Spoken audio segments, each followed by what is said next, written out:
بسم اللہ الرحمن الرحیم۔ بسم اللہ الرحمن الرحیم۔ السلام علیکم ورحمۃ اللہ وبرکاتہ۔ عزیز طلبہ، امید ہے آپ سب خیر و عافیت سے ہوں گے۔ اللہ تبارک و تعالیٰ آپ کو ایمان اور عافیت والی زندگی نصیب فرمائے۔ آج ہم سبق نمبر 4 حصہ اول کو پڑھنے جا رہے ہیں۔ سبق نمبر 4 جس کا عنوان ہے مشہور فقہی اصطلاحات کا تعارف۔ مشہور فقہی اصطلاحات کا تعارف۔ ان اصطلاحات کا سیکھنا اور سمجھنا اس لیے بھی ضروری ہے کہ کسی بھی فن کی مبادیات کو سمجھے بغیر اس فن کو کما حقہ سمجھنا ناممکن نہ بھی ہو مگر مشکل ضرور ہے۔ اس لیے آج ہم پڑھیں گے مشہور فقہی اصطلاحات کا تعارف۔ مشہور فقہی اصطلاحات سے مراد احکام کے وہ اسما ہیں جو بطور علم اور نام کے استعمال ہوتے ہیں۔ مشہور فقہی اصطلاحات 12 ہیں۔ اگر جزوی طور پر گنتی کی جائے تو 12 سے بڑھ کر تقریباً 16 تک تعداد جا پہنچتی ہے، جن کو بالترتیب آج ہم ذکر کریں گے۔ نمبر 1، فرض۔ فرض اس حکم کا نام ہے جس کا مثبت دلیل قطعی ہو۔ فرض اس حکم کا نام ہے جس کا مثبت دلیل قطعی ہو، جو عملاً لازم اور ضروری ہو اور اعتقاداً ضروریات دین میں سے ہو، جس کا منکر کافر اور خارج از اسلام ہوتا ہے، جیسے نمازیں، 5 وقت کی نمازیں، صلوات 5۔ نمبر 2، واجب۔ واجب اس حکم کا نام ہے جس کا مثبت دلیل ظنی ہو، عملاً لازم اور ضروری ہو، لیکن اس کا منکر کافر اور خارج از اسلام نہیں ہوتا، کیونکہ اس کا مثبت دلیل ظنی ہے، جیسے صدقہ فطر اور عیدین کی نمازوں کا وجوب۔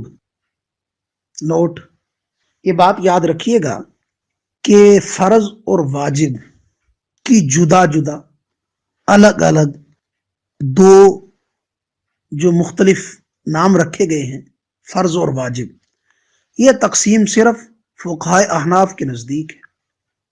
بقیہ فقہا فرض اور واجب میں کسی فرق کے قائل نہیں ہیں، بلکہ ان کے ہاں یہ دونوں لفظ فرض اور واجب ہم معنی اور مترادف ہیں۔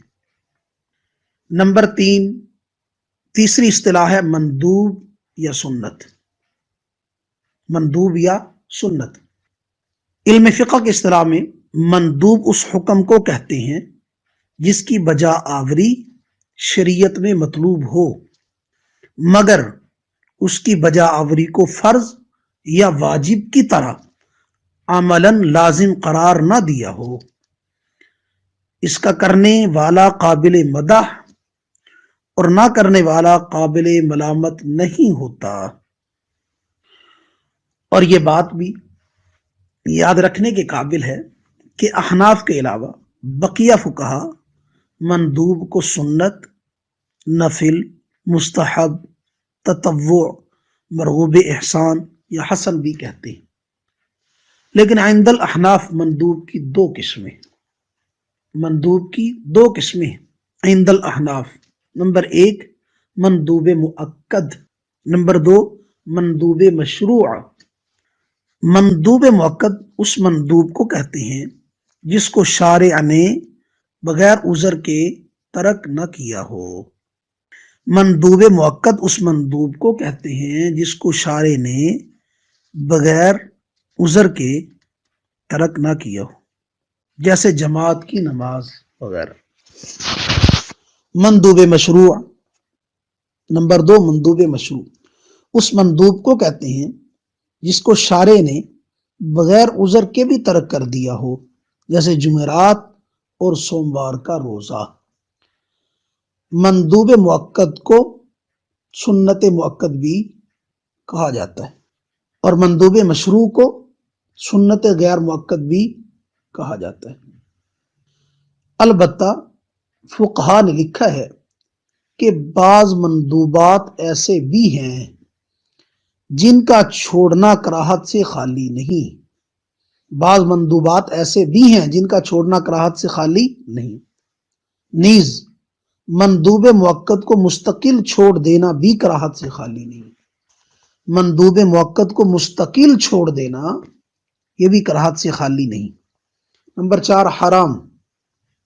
حرام اس حکم کا نام ہے جس میں کسی چیز کے ترک کا حکم شارع نے سختی سے دیا ہو، جس کا ارتکاب کرنے والا مستحق کے سزا اور منکر کافر اور خارج از اسلام ہوتا ہے۔ جس کا ارتکاب کرنے والا مستحق کے سزا اور منکر کافر اور خارج از اسلام ہوتا ہے۔ حرام کی ایک اور تعریف بھی فقہا نے لکھی ہے کہ حرام وہ ہے جس کی حرمت دلیل قطعی سے ثابت ہو، جس کی حرمت دلیل قطعی سے ثابت ہو اور اس میں شبہ بالکل نہ ہو، جیسے قتل، زنا وغیرہ کی حرمت۔ نمبر 5 ہے مکروہ تحریمی۔ مکروہ تحریمی اس حکم کا نام ہے جس میں شارع نے کسی شے کے ترک کا حکم حتمی اور تقییدی طور پر دیا ہو مگر اس کی قباحت دلیل ظنی سے ثابت ہو، مگر اس کی قباحت دلیل ظنی سے ثابت ہو، جیسے دوسرے کے پیغام نکاح پر پیغام نکاح دینا، اس کے ترک پر ثواب اور ارتکاب پر گناہ ہے۔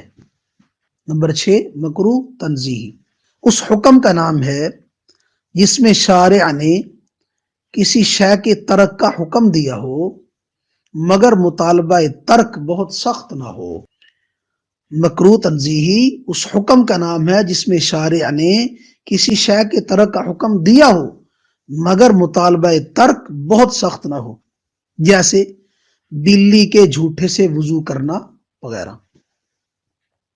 اس کا ترک کرنے والا مستحق کے ثواب، ترک نہ کرنے والا مستحق کے ملامت مگر مستحق کے سزا نہیں۔ اور یہ بات بھی یاد رکھیے گا کہ مکروہ کی یہ تقسیم، یعنی مکروہ تنزیہی، مکروہ تحریمی، یہ عند الاحناف ہے، دیگر فقہا اس تقسیم کے قائل نہیں ہیں۔ ان کے نزدیک صرف اور صرف حرام، حرام کے علاوہ مکروہ ہونا، مکروہ تحریمی یا تنزیہی، ایسی کوئی تقسیم نہیں ہے، ایسی کسی تقسیم کے قائل نہیں ہیں۔ نیز یہ بات بھی سمجھ لینا ضروری ہے کہ احناف اپنی کتابوں میں جب مطلقاً مکروہ کا لفظ لکھتے تو اس مکروہ سے مراد مکروہ تحریمی ہوتا ہے۔ مطلقاً مکروہ کا لفظ جب آئے تو اس سے مراد مکروہ تحریمی ہوتا ہے۔ اللہ تبارک و تعالی ہم سب کو دین کی صحیح سمجھ نصیب فرمائے۔ اللہ تبارک و تعالی ہمیں تفقہ فی الدین نصیب فرمائے اور دین کی سمجھ بوجھ حاصل کرنے کے بعد اللہ تبارک و تعالی اس پر عامل بنائے اور اللہ تبارک و تعالی اس کی اشاعت کی توفیق نصیب فرمائے۔ جزاکم اللہ حسن الجزاء، آخر دعوانا الحمدللہ رب العالمین۔